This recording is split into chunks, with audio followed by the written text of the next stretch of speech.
Welcome class 9। तो चलिए बेटा अब अपन शुरू करेंगे अपनी एक्सरसाइज 13.6। 13.5 तक अपन ने कर चुका था बेटा, ठीक है। और कुछ ही क्वेश्चन मैंने आप लोगों को प्रैक्टिस करने के लिए भी दिया था। आई होप आप लोगों ने वो कर लिया होगा। क्लियर आया समझ में? देखिएगा बेटा इसको ध्यान से, ठीक है। क्लियर। इसके बाद में 13.6 के बाद में 2 ही एक्सरसाइज बचेगी, फिर आपका ये चैप्टर फिनिश हो जाएगा। तो बहुत ही ध्यान से देखिएगा बेटा। क्लियर। चलिए देखिए इधर ध्यान से, पहला क्वेश्चन क्या बोल रहा है बेटा। देखो ये अब ये जो आइडेंटिटी मतलब जो ये प्रश्नावली है ना अपनी बेटा, ये चल रही है आयतन के ऊपर, ठीक है। आयतन मतलब जो जगह घेरती है। आया समझ में? ये आप लोगों को पहले भी बता दिया गया था, अभी भी बता रहा हूं, ठीक है। देखो ध्यान से, पहला क्वेश्चन, एक बेलनाकार बर्तन के आधार की परिधि 132 सेंटीमीटर तथा इसकी ऊंचाई 25 सेंटीमीटर है, ठीक है। इस बर्तन में कितने लीटर पानी आ सकता है? ठीक है। देखो एक तो बेलनाकार बर्तन है, सबसे पहले तो क्वेश्चन को समझते हैं। ये रहा बेटा बेलनाकार बर्तन, ठीक है। क्लियर। ये देखो बेलनाकार बर्तन, तो बेलन का आयतन हमने आपको पहले ही बताया बेटा, ठीक है, कि बेलन का आयतन क्या होता है। सबसे पहले बेलन का आयतन के बारे में बात कर लेते हैं। बेलन का आयतन कितना होता है बेटा? बेलन का आयतन होता है पाई आर स्क्वायर एच। मतलब अगर हमें इसका आयतन निकालना है तो हमें इसकी त्रिज्या पता होनी चाहिए, ठीक है, और इसकी ऊंचाई पता होनी चाहिए, ठीक है। आया समझ में? तो हमारा काम हो जाएगा। क्लियर। ओके। चलिए अब इस बेलन की परिधि दे दी गई है बेटा हमें, ठीक है। क्या दिया गया है? बेलनाकार बर्तन के आधार की परिधि, मतलब इसकी परिधि। तो इस परिधि को मैं यहाँ बना लेता हूँ। ये देखो इस परिधि को ये इस तरीके से बना लिया, तो ये वृत्त टाइप का बन रहा है बेटा, ठीक है। ये क्या है? परिधि, ठीक है। तो अब ये क्या है? अब ये एक वृत्त की तरह है, ठीक है। तो वृत्त की जो परिधि होती है ना बेटा, वृत्त की परिधि कितनी होती है? 2 पाई आर होती है बेटा। आया समझ में? क्या होती है वृत्त की परिधि? 2 पाई आर होती है हमारी, ठीक है। फिर साथ ही साथ हमको इसकी ऊंचाई दे दिया गया है, कितनी है बेटा? 25 सेंटीमीटर। इस बेलन की ऊंचाई भी दे दिया गया है हमको 25 सेंटीमीटर। और हमसे ये पूछ रहा है कि इस पूरे बर्तन में कितने लीटर पानी आ सकता है, ठीक है, कितने लीटर पानी आ सकता है। क्लियर। आया समझ में बेटा? क्लियर। तो सबसे पहले हम क्या निकाल लेंगे बेटा? इसका आयतन निकाल लेंगे, ठीक है। हमसे यही पूछ रहा है ना कितने लीटर पानी आ सकता है, तो कोई भी चीज़ उसमें कितनी आ सकती है, ठीक है, ये कौन बताता है? आयतन। मतलब अगर आप इसका आयतन निकाल लेते हैं तो आपका काम आसान हो जाएगा। देखें अब आगे अपन कि किस तरीके से होगा ये। क्लियर। क्वेश्चन समझ में आ गया? चलो अब हल करते हैं बेटा इसको, ठीक है। ये समझाने के लिए था, रफ वर्क है, समझिएगा, ठीक है। तो हमको क्या है बेटा? दिया है ये पूरा रफ वर्क है, इसको लिख मत लेना, ठीक है। ज़्यादा है तो आप भी अपने रफ में लिख सकते हैं, ठीक है। दिया है बेलन का आयतन, अच्छा बेलन का आयतन नहीं दिया गया है हमको, क्या दिया गया है बेटा? बेलन की ऊंचाई दे दी गई है। ऊंचाई कितनी दे दी गई है बेटा? 25 सेंटीमीटर दी गई है। कितनी दी गई है? 25 सेंटीमीटर दी गई है, ठीक है। तथा आधार की परिधि, तो परिधि दे दी गई है बेटा हमको, ठीक है। तो परिधि कितनी दे दी गई है बेटा? 132 सेंटीमीटर, ठीक है। आया समझ में? क्लियर। अब हमको क्या निकालना है कि इसके अंदर कितने लीटर पानी आ सकता है। कितने लीटर पानी आ सकता है मतलब इसका आयतन। और आयतन के लिए हमें क्या चाहिए बेटा? हमें चाहिए आर भी चाहिए, मतलब इसकी त्रिज्या भी चाहिए, और साथ ही साथ हमें ऊंचाई भी चाहिए। तो ऊंचाई हमको देखो दे दी गई है, मतलब हमको जरूरत किसकी है? त्रिज्या की। तो सर अब त्रिज्या मिलेगी कहाँ से? त्रिज्या मिलेगी बेटा यहाँ से, वृत्त की परिधि से। देखो ध्यान से, ये रहा ना वृत्त की परिधि 2 पाई आर, यहाँ से मिलेगी। तो मतलब हम जानते हैं कि परिधि बराबर 2 पाई आर, यही होता है बेटा। तो परिधि हमको तो दे दी गई है, तो 132 रख दो यहाँ पे, ठीक है। और यहाँ पे 2 पाई आर आ गया, इतना समझ में। अब आर चाहिए ना, तो 132 बटा कितना कर दोगे आप? 2 पाई, ये आ गया बेटा। क्लियर। और ये आर, ये आ गया आपके पास में। अब बाई इसको देखो ध्यान से, तो 132 बटे 2 गुणा 22 बटा 7, ये आ जाएगा हमारे पास में, ठीक है। या आप इसको और भी छोटे तरीके से कर सकते हो। कैसे? इधर देखो, 2 एकम 2, ठीक है, 2 छक्के 12, 2 छक्के 12, तो 66 बटे कितना आ जाएगा आपके पास में? 22 बटे 7 कर दो, अब पाई का मान रख दो 22 बटे 7, तो ये कितना हो जाएगा बेटा? यहाँ पे देखो 7 ऊपर चला जाएगा गुणे में, ठीक है। तो 66 गुणा 7 बटा 22 बराबर आर, तो 22 तिया 66 और 7 तिया 21। तो आपके पास में आर का मान कितना आ गया बेटा, समझिएगा ध्यान से यहाँ पे, ठीक है। ये रफ वर्क है, इसको मिटा देते हैं अपन। आर का मान कितना आ गया बेटा, 21 सेंटीमीटर आ गया, ठीक है। कितना आ गया, 21 सेंटीमीटर आ गया, ठीक है। अब बेलनाकार बर्तन का आयतन। तो बेलनाकार बर्तन का आयतन, तो आयतन क्या होता है बेटा, पाई आर स्क्वायर एच, यही होता है।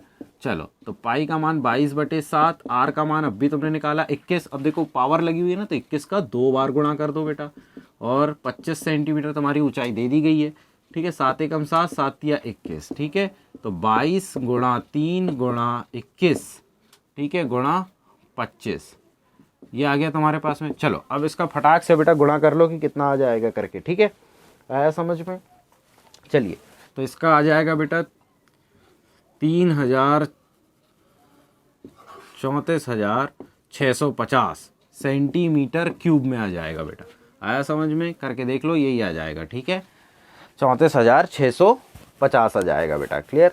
आया समझ में? अब सिंपल गुणा करना है तो गुणा तो कर ही लोगे, करना भी सिखाया हूँ मैंने। आया समझ में? क्लियर? चलिए, तो आप क्या करेंगे, ये तो आ गया आयतन, ठीक है, लेकिन लीटर में हमको निकालना है बेटा, और ये सेंटीमीटर क्यूब में है। तो क्या होता है कि 1 सेंटीमीटर क्यूब बराबर 1000 लीटर, है ना। तो अपन क्या करेंगे बेटा, लीटर में निकालेंगे, ठीक है। लीटर में आयतन निकालने अपन, तो निकालो ध्यान से, कितना हो जाएगा बेटा।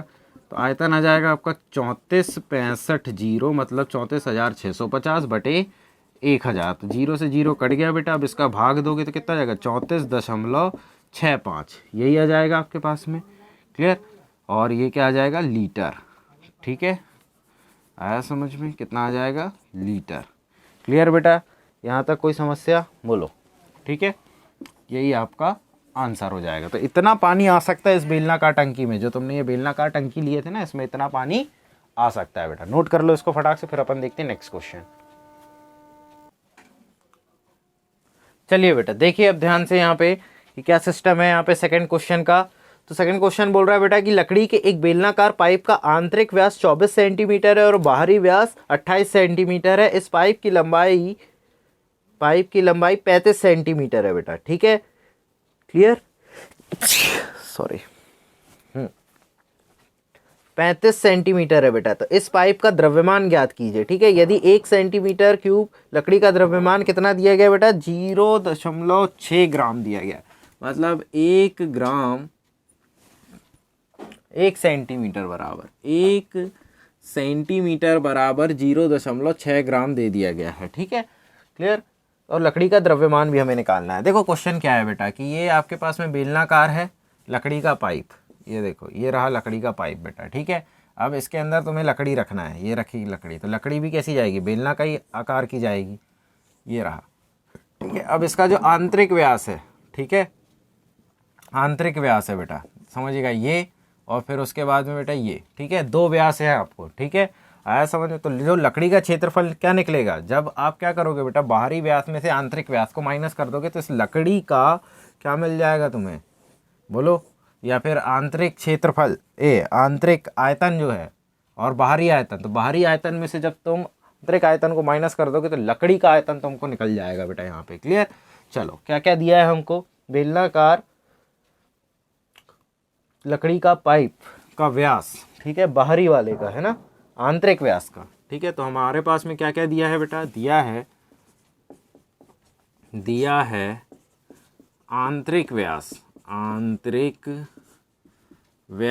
तो आंतरिक व्यास हमारे पास में 24 सेंटीमीटर दिया गया है बेटा, ठीक है। तो इसकी त्रिज्या कितनी आ जाएगी बेटा, R1 अगर हम निकालेंगे इसकी R1, ठीक है, तो वो क्या आ जाएगी, 24 का आधा, तो मतलब 12 सेंटीमीटर आ गया बेटा, 24 का आधा कर देंगे अपन, ठीक है। क्लियर? फिर बाहरी व्यास, तो बाहरी व्यास कितना आ जाएगा बेटा, हमारे पास में 28 दिया गया है, 28 सेंटीमीटर। तो बाहरी त्रिज्या कितनी आ जाएगी, मतलब R2, ठीक है, बाहरी त्रिज्या भी आ जाएगी, बाहरी त्रिज्या, और ये आंतरिक त्रिज्या, ठीक है। तो कितनी आ जाएगी बेटा, ये 2 से डिवाइड कर दो तो 14 सेंटीमीटर, ये आ गया आपके पास में। क्लियर?